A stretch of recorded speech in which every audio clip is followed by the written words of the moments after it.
Drama antara Nikita Mirzani dan Reza Gladys akhirnya sampai pada babak yang tidak bisa dibantah lagi. Kali ini lewat rekaman suara.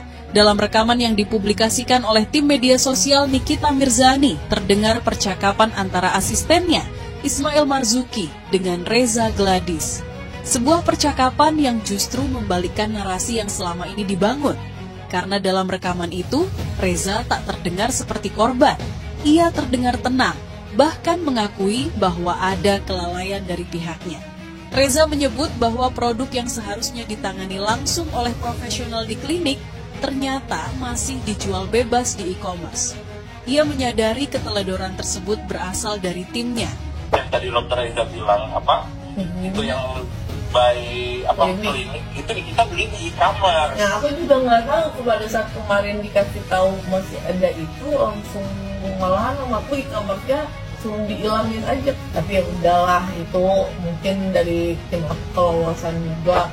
Produk yang mengandung alat suntik yang dari sisi regulasi tidak boleh dijual bebas, ternyata tetap tersedia di pasaran. Lebih jauh lagi, fakta di dalam rekaman menegaskan bahwa Reza adalah pihak yang meminta bantuan kepada Mail.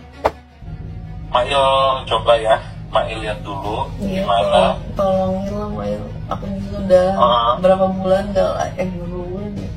Namun ironisnya, justru Reza yang kemudian melaporkan Nikita Mirzani dan asistennya atas tuduhan pemerasan dan tindak pidana pencucian uang. Kebingungan itu sampai ke ruang sidang. Reza tak mampu mempertahankan narasi awalnya. Ia mengatakan dengan nada datar bahwa dirinya tidak pernah mengatakan diperas. Pernyataan itu keluar tanpa tekanan, di bawah sumpah, di hadapan hukum. Saya cuma bilang, dokter kan di sini bilang katanya diperas. Terus dokter bilang saya tidak mengatakan apa-apa. Seketika semua tudingan sebelumnya kehilangan fondasi. Karena jika tidak merasa diperas, maka tuduhan pemerasan kehilangan dasar. Dan jika tidak pernah merasa ditekan, maka posisi sebagai korban pun patut dipertanyakan. Dan masalah produk belum berhenti di situ. Saat ditanya soal alat suntik dalam kemasan kosmetiknya, Reza bersikukuh bahwa itu bukan produk biasa, melainkan treatment. Bahwa glowing booster cream merupakan treatment yang selalu di-framing bahwa itu merupakan produk yang berbahaya. Padahal itu adalah nama treatment, bukan produk. Yes.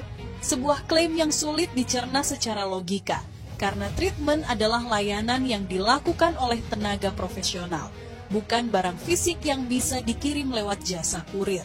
Sampai akhirnya lembaga resmi bicara. BPOM merilis pernyataan tegas bahwa produk yang dijual Reza Gladys yang mengandung alat suntik dikategorikan sebagai kosmetik berbahaya yang melanggar ketentuan.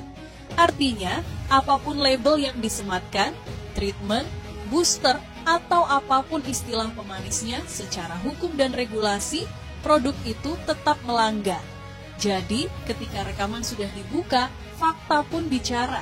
Narasi sebagai korban mulai goyah ketika kronologi tak lagi sinkron.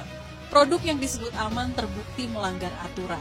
Dan laporan pemerasan tak punya pijakan kuat ketika pihak pelapor sendiri mengaku tak merasa diperas. Ada kalanya suara yang direkam lebih jujur dari suara yang diumumkan ke publik. Dan kali ini, kebenaran tidak butuh pembela. Ia hanya butuh didengar utuh. Bagaimana menurut kalian?